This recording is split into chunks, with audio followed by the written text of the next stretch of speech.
Assalamu алейкум туугандар. Бүгүн 4-март. Биз Жалал Абад шаарындагы азыркы валюта курстун баасын сиздерге көрсөтмөкчүбүз.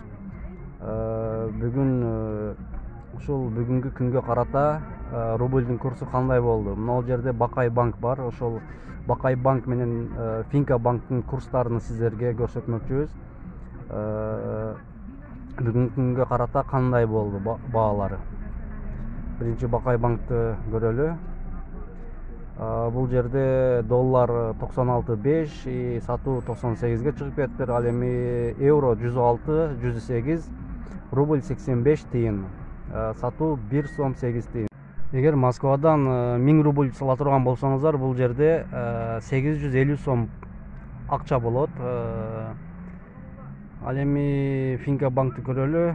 Экөөнүн баасы бирдей эле болсо керек, анткени бири-бирине карама каршы турушат бул банктар. Доллар 96 бул жерде деле, ал эми сатуу 98, евро 105, 108, ал эми рубль 85 тыйын.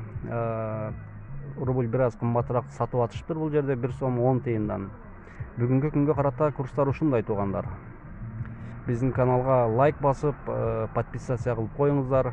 Биз ушундай маалыматтарды күн сайын чыгарып турмакчыбыз.